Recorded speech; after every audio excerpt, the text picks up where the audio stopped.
रणनीति ये बन गई थी कि हम खाद्यान्न के बदले इराक से तेल लेने लग गए थे।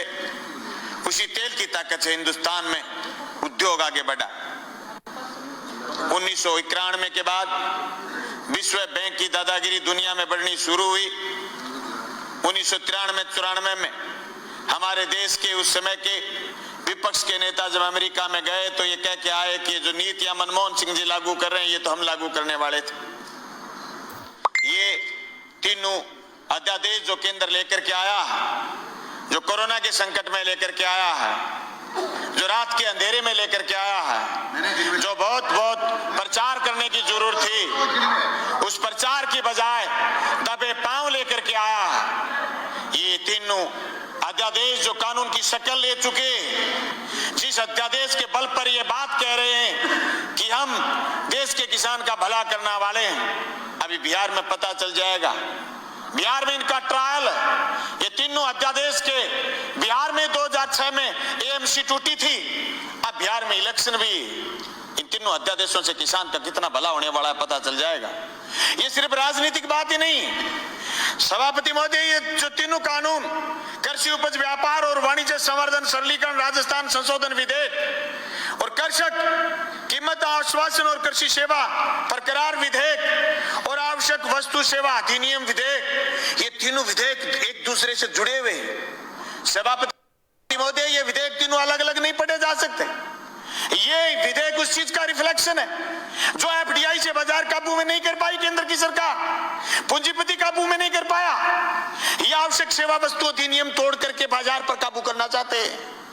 सभापति महोदय, यही नहीं कि मंडी से बाहर जो ग्राहक बता रहे हैं, किसी ने नाम नहीं लिया सुबह से कि ग्राहक मंडी के बाहर कितने किलोमीटर दूर खड़ा होगा, ग्राहक कितने कौन से गांव में खड़ा होगा, ग्राहक किसान की फसल खरीदने के लिए किसान के खेत जाएगा या उसकी डोर जाएगा या फिर गंगा जी के घाट पर जाके खड़ा हो जाएगा और ये कहेगा कि मैं तेरी जींस 1000 रुपए क्विंटल में खरीदूंगा, देनी है तो दे, नहीं गंगा जी में डाल दे।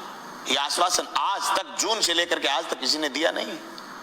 सभापति महोदय, कोरोना के संकट में अगर देश में कोई चीज जिंदा थी वो थी कृषि, और कृषि संकट को आज वापिस तेजी से गहराने का प्रयास किया जा रहा।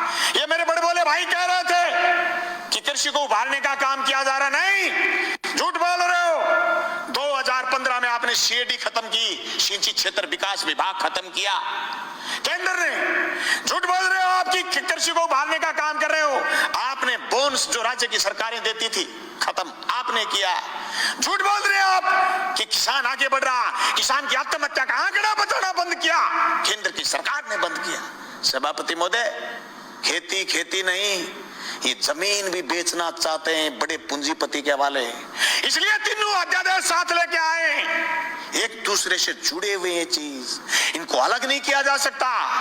ये क्यों नहीं बता रहे कि एमएसपी पर खरीदेगा, बाहर भी कोई खरीदेगा तो जी प्रधानमंत्री जी कह रहे हैं, तो प्रधानमंत्री जी तो अच्छे दिन आने की भी कह रहे थे, प्रधानमंत्री जी तो काला धन वापिस आने की भी कह रहे थे, प्रधानमंत्री जी तो 15-15 लाख खाते में आने की भी कह रहे थे, प्रधानमंत्री जी तो 2 करोड़ रोजगार की भी कह रहे थे, पर हुआ तो नहीं। कैसे मान लें? कागज से मानेंगे, कलम से मानेंगे, लिखित में मानेंगे, और आप कह रहे हैं आंदोलन नहीं है। गलत कह रहे हो आप। पीपली का किसान पूरे देश में छाप छोड़ के गया।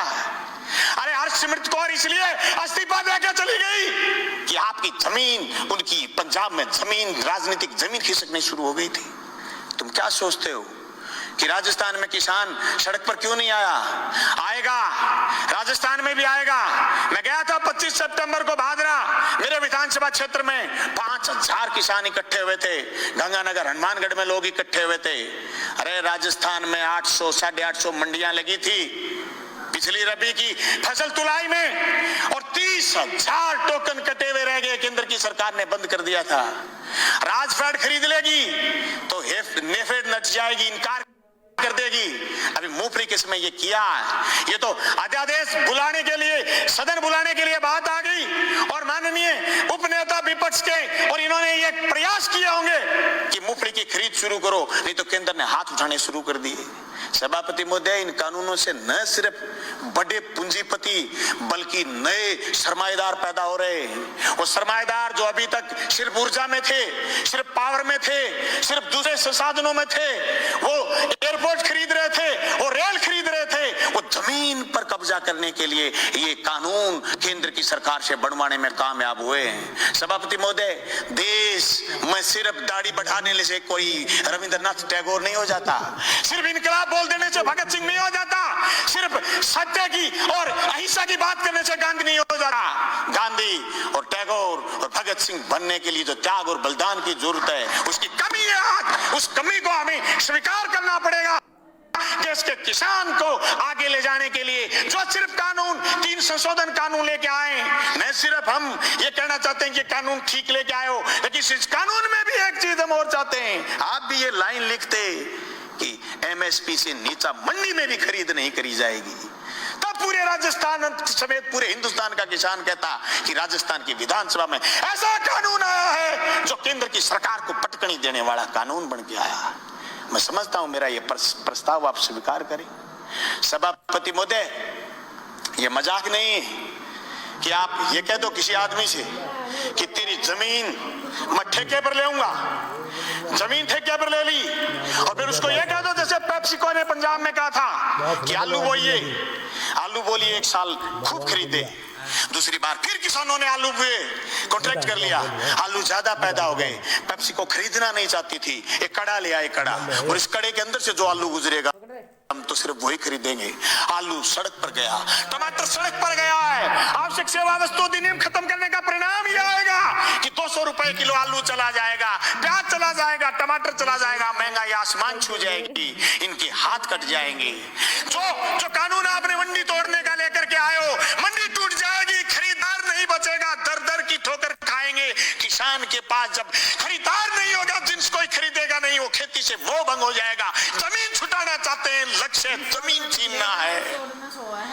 इस लक्ष्य के भेदने के लिए ये सिर्फ 3 कानून जो राजस्थान लेके आए काफी नहीं है। इन कानूनों में और मजबूती की जरूरत है, और मजबूती से केंद्र के कानूनों का विरोध करने की जरूरत है। सभापति महोदय, मैं गंगानगर हनुमानगढ़ क्षेत्र के उस आंदोलन का गवाह रहा हूं जो सिंचाई पानी को लेकर के हुआ।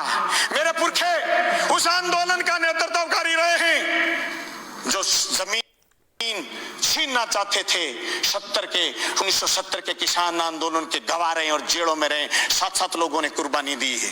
मैं दावे के साथ कहता हूं, केंद्र की उस मंशा को हम कामयाब नहीं होने देंगे। हम जेलों की तकियों की रोटी खा करके विधानसभा पहुंचे। मजाक नहीं है जो आपके कानून लागू कर दोगे। आप कह रहे हो आंदोलन नहीं है, आंदोलन की बात कर रहे हो, रड़क पार देंगे रड़क, पर तुम्हारे काले कानून किसी भी रूप में लागू नहीं होने देंगे। जमीन उसकी होगी जो जमीन जोतेगा, जमीन उसी की रहेगी जो जमीन जोतेगा। जमीन अदानी और अंबानी की नहीं होगी, मंडी उसी की होगी जो मंडी में काम कर रहा है। मंडी से बाहर दूसरी मंडी का जो सपना आप दिखा रहे हो, ये सबज बाग हम आपका कामयाब नहीं होने देंगे। सभापति महोदय, मैं उस मेरी क्षेत्र का किसान हूं जहां आज से 20 साल पहले सीएडी ने खाड़े बनाए थे। जब मैं मंत्री जी से मिला, सिंचाई मंत्री से कि हमारे खाड़ों की मरम्मत करो, बोले केंद्र ने सीएडी बंद कर दी, हमारे लिए ये मौत का फरमान है।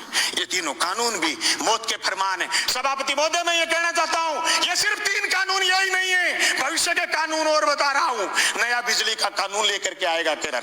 सारे हिंदुस्तान की पावर अदानी को सौंपने का मन बना रखा है। अंबानी को, अदानी को देश लुटाना चाहते हैं। एनजीटी पर स्पेशल कानून लेकर के आ रहे हैं, पर्यावरण पर कानून लेकर के आ रहे हैं। पर्यावरण के नाम पर जो आसाम से कोयला नहीं खोद पाए थे, उसके खिलाफ भी एक कानून लेकर के आ रहे हैं। ये देश की संपदा को लुटाना चाहते हैं या झूठ बोल रहे हैं। एयरपोर्ट उनको दे दिए, रेल उनको दे दी, तेल उनको दे दिया, ये झूठ बोल रहे हैं। चलो जंगल जमीन देना चाहते हैं, हम इसकी मुखालफत करते हैं। न सिर्फ मुखालफत राजस्थान की विधानसभा में करते हैं, सड़क पर करेंगे, लड़ेंगे, सीने में गोली खाएंगे, पर जमीन नहीं जाने देंगे। इनकलाब जिंदाबाद।